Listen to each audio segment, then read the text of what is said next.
اللہ عالم الغیب ہے، اللہ نے وہ علم اپنے نبی کو دیا کہ یہ آنے والا کون آ رہا اور سوالات کیا ہوں گے، اس کا علم اللہ نے اپنے نبی کو دیا، تو اللہ اور رسول ہی جانتا ہے، میں نہیں جانتا۔ قال فإنه جبرائیل، فرمایا کہ یہ جبرائیل علیہ السلام تھے۔ کیوں آئے تھے؟ اتاکم، انسانی شکل میں آئے تاکہ تم دیکھ لو، تمہارے پاس آئے، یعلمکم دینکم، تاکہ تمہیں تمہارا دین سکھائیں، یعنی دین کی بنیادی باتیں تمہیں سکھائیں۔ اور سکھانے کے لیے حضرت جبریل علیہ السلام انسانی شکل میں اس مجلس کے اندر آئے تھے، تاکہ جو سوالات تم نہیں کر سکے وہ سوالات کر کے تمہیں تمہارا دین سکھائیں۔ ابو ہریرہ رضی اللہ، یہ روایت تو حضرت عمر رضی اللہ عنہ سے مروی ہے۔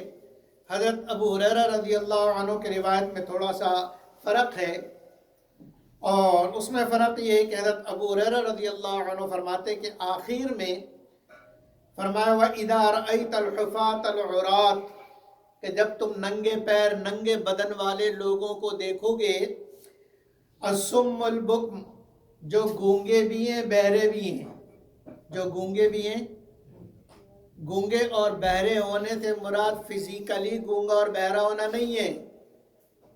گونگے اور بہرے ہونے کا مطلب یہ ہے کہ وہ مجلس میں بات نہیں کر سکتے، اور جہاں بات ہو رہی ہے وہ سمجھ نہیں سکتے۔ ان عربوں میں سے کوئی ایسا ہے جو انگلش میں بات کر سکے اور انگلش سمجھ سکے؟ کوئی ہے؟ بہت مشکل سے، وہ جو ان کے پاس چلے گئے ان کے علاوہ اور عام لوگوں میں نہیں ہے، عام لوگوں میں اب بھی نہیں ہے۔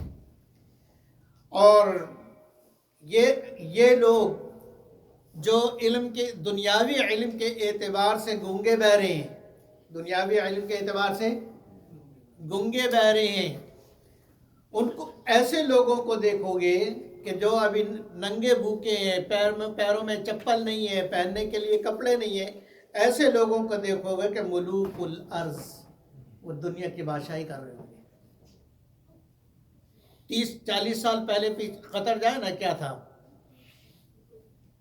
یہ جتنے ابھی بادشاہ اور یہ سارے مچھیرے تھے، اور باہر سے آئے ہوئے لوگوں کی آمدنی پر ان کا گزارا تھا، اور اب یہ پتہ نہیں دولت ان کو خود نہیں معلوم ہے کتنی ہے۔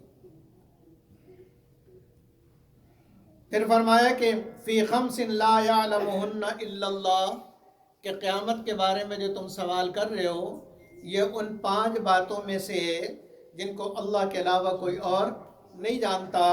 ثم قرأ ان اللہ عندہ علم الساعہ، پھر آپ صلی اللہ علیہ وسلم نے یہ آیت تلاوت فرمائی کہ اللہ ہی کے پاس ہے قیامت کا علم، وَيُنَزِّلُ الْغَيْثَ، اور بارش کب کہاں کتنی ہوگی، اگر کب ہوگی اس کی پیشن گوئی کوئی کر بھی دے تو کتنی ہوگی اس کی حتمی فیصلہ کوئی نہیں کر سکتا۔ اور اللہ تو پوری دنیا میں کہاں کہاں بارش ہوگی، پوری دنیا میں کہاں کہاں بارش ہوگی، کتنے قطرے گریں گے، اللہ ان قطروں کو بھی جانتا ہے، ان قطروں کا حساب بھی اللہ کے پاس ہے کہ اتنے قطرے، اتنے ڈراپ یہاں ہوں گے گریں گے، اتنے ڈراپ وہاں گریں گے، اس کے علاوہ کوئی اور نہیں جانتا۔ یہ روایت متفق علیہ ہے۔ یہ جو حدیث آپ حضرات کے سامنے پڑھی، اس حدیث کو حدیث جبرائیل کہتے ہیں۔ حدیث جبرائیل، حدیث جبرائیل اس لیے کہتے ہیں کہ حضرت جبریل علیہ السلام کے حوالے سے یہ حدیث مشہور ہے کہ حضرت جبریل علیہ السلام نے آ کے سوالات کیے، اور نبی اکرم صلی اللہ علیہ وسلم نے ان سوالات کے جوابات دیے۔ اور اس حدیث کو ام السنہ کہتے ہیں۔ جیسے پورے قرآن کے اندر سورہ فاتحہ کا نام ام القرآن ہے، اور سورہ فاتحہ کا کیا نام ہے؟ ام القرآن۔ سورہ فاتحہ کو ام القرآن کیوں کہتے ہیں؟ سورہ فاتحہ کو ام القرآن اس لیے کہتے ہیں کہ پورے قرآن کے اندر جو کچھ ہے، جتنا کچھ اللہ رب العزت نے پورے قرآن میں کھول کھول کے بیان کیا، وہ سب مختصر طور پر بطور انڈیکس کے سورہ فاتحہ کے اندر موجود ہیں. یعنی سورہ فاتحہ کی تفسیر اگر کوئی پوچھے آپ سے کہ سورہ فاتحہ کی سب سے اچھی تفسیر کون سی ہے، تو آپ کہو کہ سورہ فاتحہ کی سب سے اچھی تفسیر قرآن ہے. سورہ فاتحہ انڈیکس ہے، آگے پورا قرآن اس کی کیا ہے؟ تفسیر ہے، اس کی تشریح ہے. قرآن حکیم کے اندر جتنی باتوں کو بیان کیا ان سب باتوں کو سورہ فاتحہ کے اندر مختصر بیان کر دیا گیا.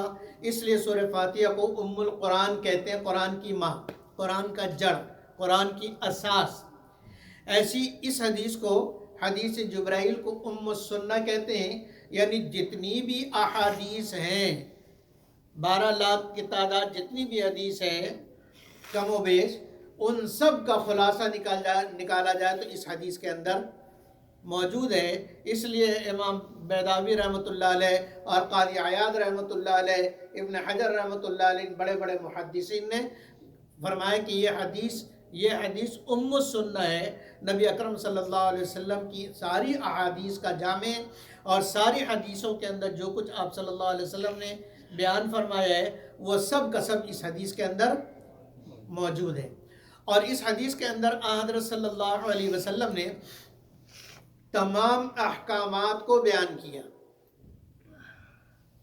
دین اسلام کے کوئی حکم ایسا نہیں جو اس سے باہر ہو، سارے احکامات اس کے اندر موجود ہیں. احکامات دو قسم کے، کچھ احکامات وہ جن کا تعلق دل سے ہے، کچھ احکامات وہ ہیں جن کا تعلق کس سے ہے؟ دل سے ہے.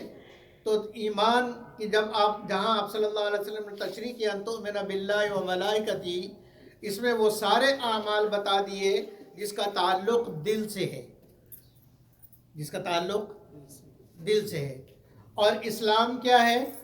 اس کے جواب میں آپ صلی اللہ علیہ وسلم نے سب سے پہلے زبان کا اقرار، ان تشہد، اس بات کی گواہی دو زبان سے، کہو ان تشہد اللہ الہ الا اللہ، گواہی دو کہ اللہ کے سوا کوئی معبود نہیں، وَأَنَّ مُحَمَّدَ رسول اللہ، اور حضرت محمد صلی اللہ علیہ وسلم اللہ کے رسول ہیں.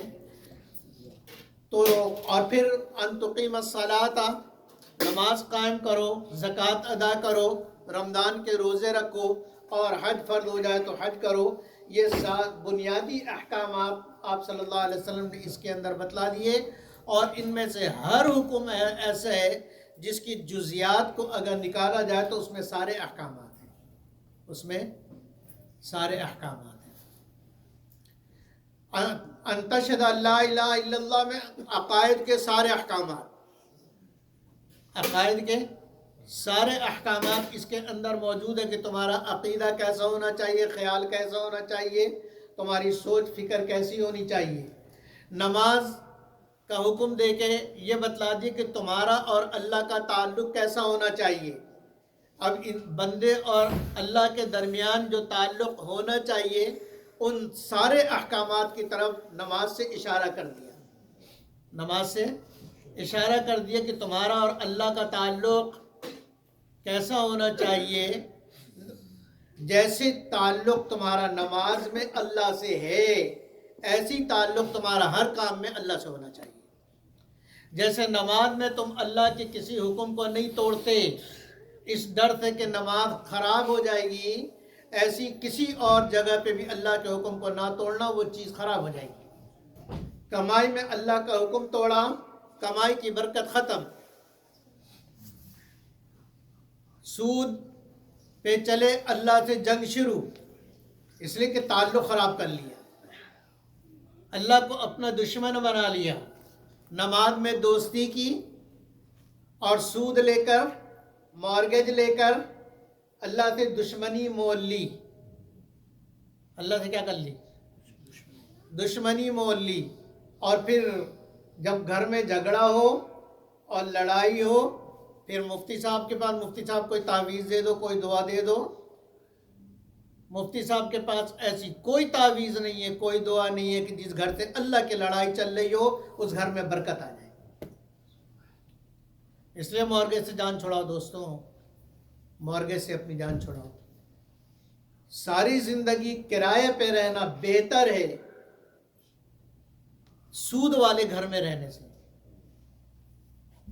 اور سود والے گھر میں پلنے والے بچے تمہارے کبھی فرما بردار نہیں ہوتے، گارنٹی گارنٹی۔ آج کی تاریخ لکھ لو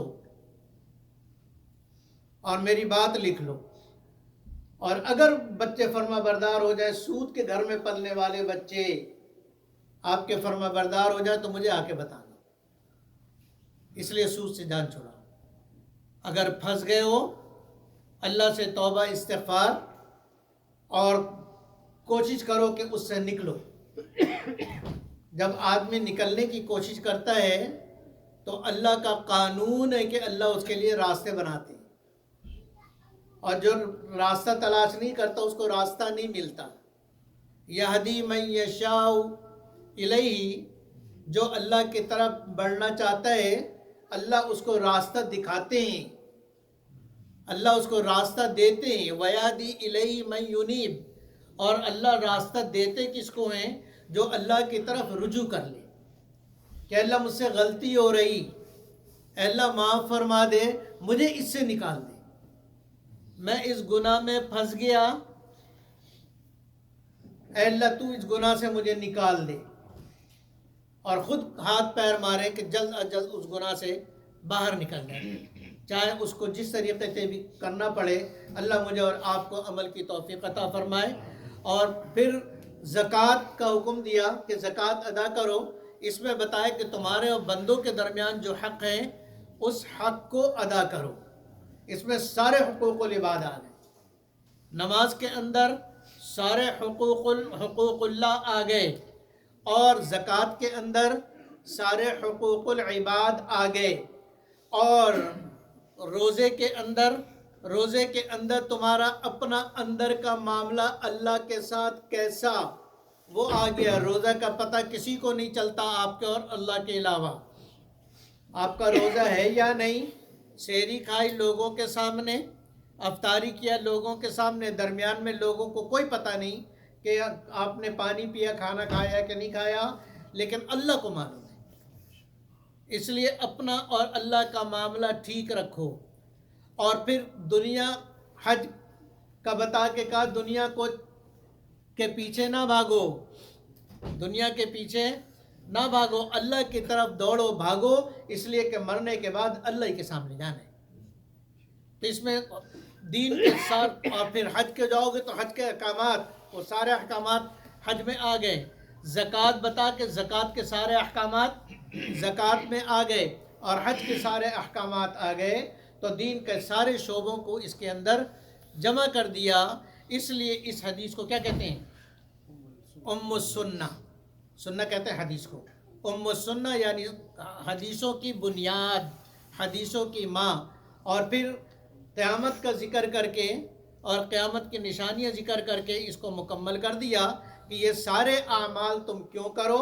اس لیے کہ سورہ فاتحہ میں فرمایا تھا نا، غیر المغضوب اہدنا الصراط المستقیم صراط الذین انعمت علیہم غیر المغضوب علیہم ولا الضالین، جس میں ہدایت مانگی، اور ہدایت مانگی کیوں؟ تاکہ سیدھے راستے پہ چلتے ہوئے قیامت کے دن کامیاب ہو جائیں۔ تو فرمایا کہ قیامت کے دن کامیاب ہونے کے لیے قرآن پہ عمل کرو، نبی اکرم صلی اللہ علیہ وسلم کی احادیث پر اور آپ صلی اللہ علیہ وسلم کے سنت مبارکہ پر عمل کرو، تو دنیا بھی تمہاری اور آخرت بھی تمہاری۔ باقی قیامت کی نشانیاں اور قیامت کی علامتیں کیسے معلوم ہو کہ قیامت قریب ہے؟ یہ علامتوں میں سے چند علامتیں اس حدیث کے اندر آپ صلی اللہ علیہ وسلم نے بیان کی۔ انشاءاللہ اگلے جمعے سے ان علامتوں کو ایک ایک کر کے بیان کیا جائے گا۔ آپ حضرات جلدی آنے کی کوشش کریں۔ اللہ تعالیٰ مجھے اور آپ کو قیامت اور اللہ کے سامنے پیش ہونے کی تیاری کی توفیق عطا فرمائے اللہ، اور وہاں اللہ رب العزت ہمیں کامیاب فرمائے۔ وآخر دعوانا ان الحمد للہ رب العالمین۔